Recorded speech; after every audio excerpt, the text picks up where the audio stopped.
Film फूले में प्रतीक गांधी ने जो महात्मा ज्योतिबा फूले का किरदार निभाया है, क्या गजब का किरदार निभाया है। आंखों में आग, अपने समाज के लिए गुस्सा होते हुए भी जो उन्होंने कंट्रोल रखा है ना, ये देखकर मज़ा आ जाता है फिल्म में।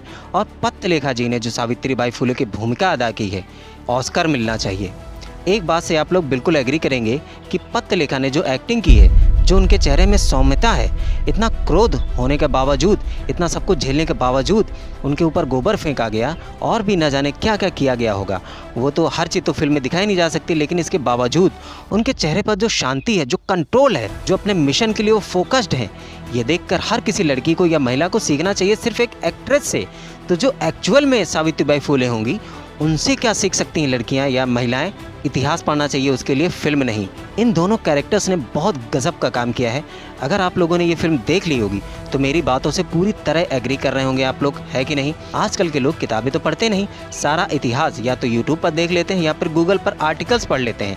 लेकिन वीडियो में या आर्टिकल में तो लोग एडिट भी कर सकते हैं, थोड़ा अपना भी उसमें अपना टेंडेंसी डाल सकते हैं ना, अपना थोड़ा बहुत बदल सकते हैं एडिट करके, ताकि व्यूज़ बढ़े, लोग जुड़े रहें आपके वीडियो से। आर्टिकल में ऐसे ऐसे शब्द डाल देंगे अपने तरीके से ताकि लोग पढ़ें, क्योंकि हर चीज़ बिजनेस है। लेकिन जो पुरानी किताबें एक्चुअल में पढ़ेंगे, पुरानी, उनमें असली इतिहास मिलेगा। मुझे ज्योतिबा फूले और सावित्रीबाई फूले का इतिहास पहले से ही पता है, लेकिन जिन लोगों ने इतिहास नहीं पढ़ा उन्हें ये फिल्म जरूर देखनी चाहिए। इस फिल्म में इन दोनों के स्ट्रगल को दिखाया गया है। समाज के लिए जो जो इन्होंने संघर्ष किया वो सब इसमें दिखाया गया है। जैसे कि सन 1848 में पुणे में भारत का पहला बालिका विद्यालय खुला था।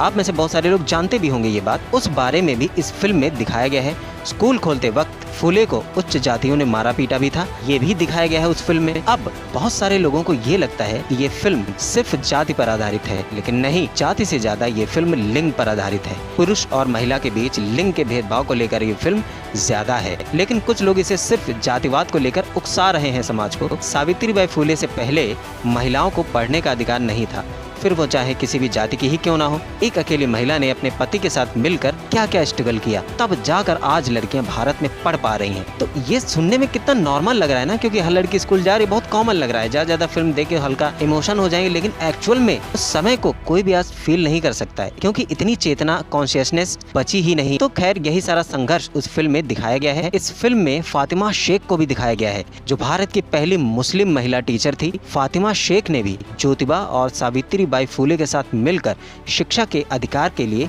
लड़ाई लड़ी थी। फिल्म में सावित्रीबाई फूले का दिलों में आग पैदा करने वाला एक डायलॉग है, हमारा उद्देश्य है वंचितों को शूद्र नहीं बल्कि दलित कहा जाए। ज्योतिबा फूले का भी एक ऐसा ही डायलॉग है, हमारा देश भावनात्मक है, यहाँ जाति और धर्म के नाम पर लोगों को लड़ाना आसान है, ये भविष्य में भी होगा, सुनिश्चित करें कि क्रांति की आग जलती रहे। दोस्तों, ये डायलॉग फिल्म के मेन मैसेज को उजागर करते हैं। वैसे दोस्तों, मैंने ये डायलॉग किस तरह से बोला, सही लगा कि नहीं, कमेंट करके बता देना। अगर मन करे तो ठीक है, वैसे करोगे तो है नहीं।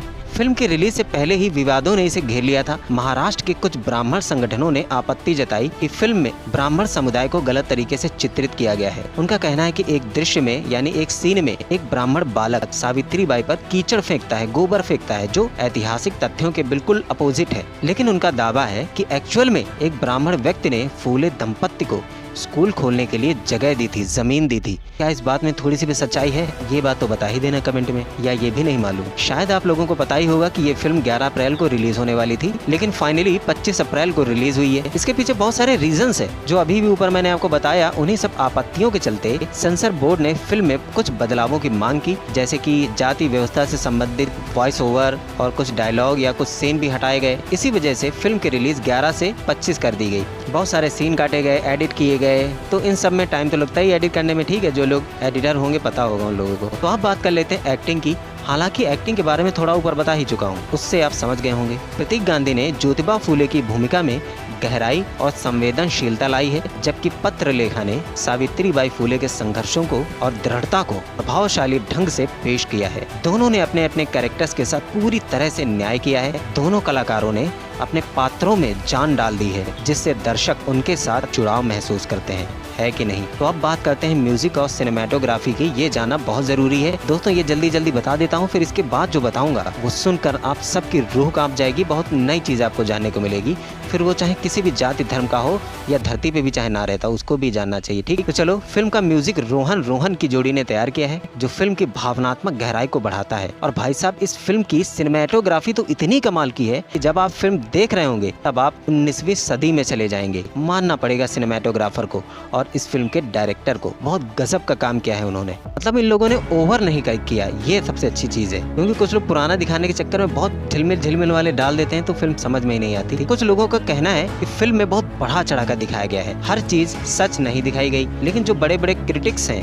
फिल्म रचनाकार हैं, उनका ये कहना है कि हिस्टोरिकल फैक्ट्स का इस फिल्म में पूरी तरीके से पालन किया गया है। बहुत सारे प्रेशर के चलते बहुत सारी चीजें छुपा भले ही ली गई हो, लेकिन कुछ झूठ नहीं दिखाया गया है। लेकिन फिल्म में कुछ सीन ऐसे हैं जो रचनात्मक स्वतंत्रता के लिए जोड़े गए हैं, वरना फिल्म बोरिंग हो जाएगी। ये चीज समझ नहीं आई होगी ना। तो दोस्तों, अब वही बताने वाला हूँ जो मतलब धरती के अलावा भी लोगों को सुननी चाहिए। जैसे महाभारत या रामायण जैसे टीवी सीरियल देख लो, देखा है कि नहीं? उसमें भी तो कितना बढ़ा चढ़ा कर दिखाते हैं, हाथों से रोशनी निकलने लगती है, हनुमान जी सूर्य निकल जाते हैं, ऐसी और भी बहुत सारी चीजें हैं। लेकिन अगर कोई चीज फिल्म के रूप में दिखाई जा रही है तो कुछ ना कुछ तो उसमें क्रिएटिविटी करनी ही पड़ेगी। अब जैसे समुद्र मंथन को ही ले लो, लोगों को लगता है कि एग्जैक्ट जैसा दिखाया गया वैसा ही समुद्र मंथन हुआ होगा, लेकिन ऐसा तो है नहीं। थोड़ी देर के लिए सब कुछ भूल जाओ, इमोशन छोड़ दो, एक कल्पना करो, क्या समुद्र मंथन जैसी चीज एक्चुअल में पॉसिबल है कि समुद्र में एक बहुत बड़ा पर्वत है और एक बहुत बड़ा नाग उस पर लपेटा गया है और बहुत सारे लोग उसे एक तरफ इधर खींच रहे हैं उधर खींच रहे हैं। ये घटना कहीं से भी पॉसिबल लगती है आप लोगों को? लेकिन इतने बड़े बड़े आध्यात्मिक लोगों ने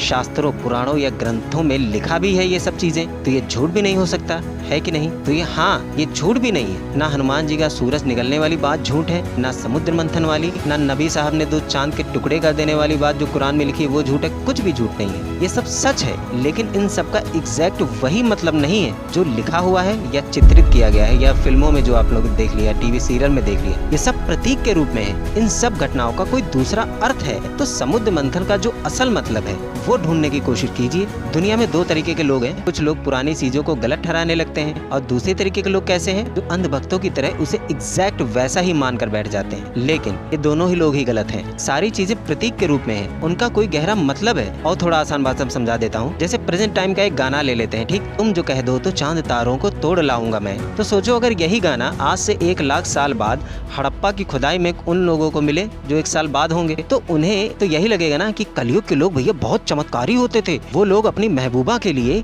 आसमान से चांद तारे तक तोड़ लाते थे। उनको लगेगा ऐसा कि नहीं? उनके लिए तो ये बात सच भी होगी। लेकिन थोड़ा गहरे में जाएंगे, खोजबीन करेंगे और थोड़ी चेतना विकसित होगी और फिर वो लोग भी गाने वाने बनाने लगेंगे, लिखने लगेंगे, तब उन्हें असल में पता चलेगा कि एक्चुअल में इस चीज के पीछे क्या मतलब है असल में, है कि नहीं? वैसे ही पुराने ग्रंथों में, कुरान में, गुरु ग्रंथ में या बाइबल में जितनी भी चीजें लिखी हैं उनका कोई मतलब है। लेकिन अगर उन्हीं सब चीजों को या टीवी में या सिनेमा घरों में दिखाना हो तो विजुअल के थ्रू ही तो दिखाया जाएगा।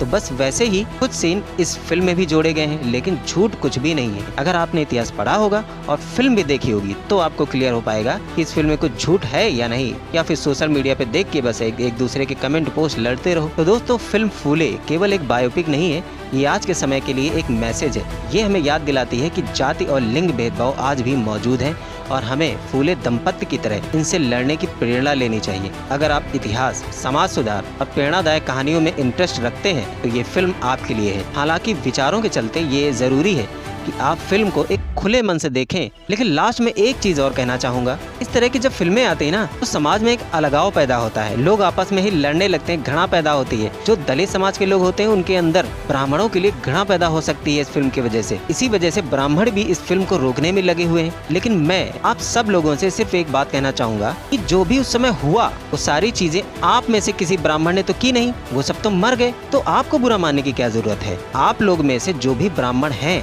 तो आपको भी तो ये महसूस होता होगा कि ये सब गलत होता था या सही। कुछ जगहों पर आज भी ये हो रहा है। तो दुनिया में सही या गलत सोच वाले होते हैं, ना कि ब्राह्मण और दलित। बहुत सारे ब्राह्मण भी होंगे जो इस फिल्म को सपोर्ट कर रहे होंगे, बहुत सारे ब्राह्मण होंगे जो नहीं भी कर रहे होंगे। तो कुल मिलाकर बात यह है कि आपस में प्रेम बनाए रखें, जागरूकता बनाए रखें और आगे कभी भी कुछ ऐसा हो तो क्रांति के लिए हर औरत को सावित्रीबाई फूले और हर मर्द को ज्योतिबा फूले बनना चाहिए, फिर वो किसी भी जाति का हो या धर्म का।